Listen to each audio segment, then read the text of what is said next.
વરસાદ બાદ અનેક વિસ્તારોમાં ખાડીપુર જેવી સ્થિતિ સર્જાઈ છે। ખાડીઓ ઓવરફ્લો થતાં અનેક નીચાણવાળા વિસ્તારો પાણીમાં ગરકાવ બન્યા છે, જેના કારણે જનજીવન અને વાહન વ્યવહાર પર પણ વ્યાપક અસર જોવા મળી રહી છે। આ મુદ્દે ભાજપના નેતા કુમાર કાનાણીએ તંત્ર પર આક્ષેપ કર્યા।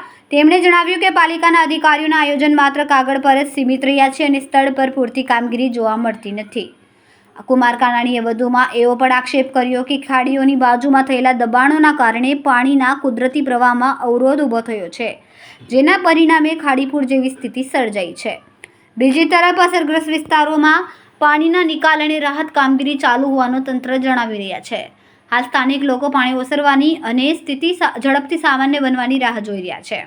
જે રીતે સુરત શહેરની અંદર અતિ ભારે વરસાદ થયો છે અને સુરત જિલ્લામાં ઉપરવાસમાં પણ વરસાદને કારણે ખૂબ ગંભીર સમસ્યાઓ ઊભી થઈ છે અને ખાસ કરીને ખાડીપુર જે આવ્યું છે એ ખાડીપુરને કારણે લાખો લોકો હેરાન પરેશાન થયા છે। લોકોના ઘરમાં પાણી ઘૂસી ગયા છે।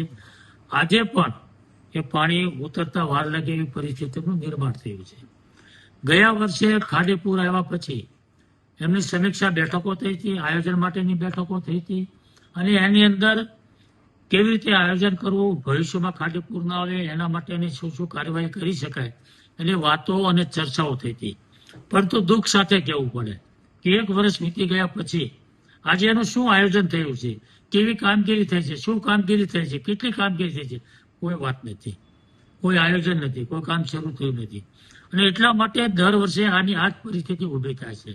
એટલે હું ચોક્કસપણે માનું છું કે વહીવટી તંત્રે, કમિશનર અને ટીમે આ ખાડીપુરની સમસ્યા કાયમી ધોરણે એનો ઉકેલ આવે અને આ સુરત શહેરને ખાડીપુરની બાંધમાંથી મુક્ત થાય એના માટેનું નક્કર આયોજન કરવું જોઈએ।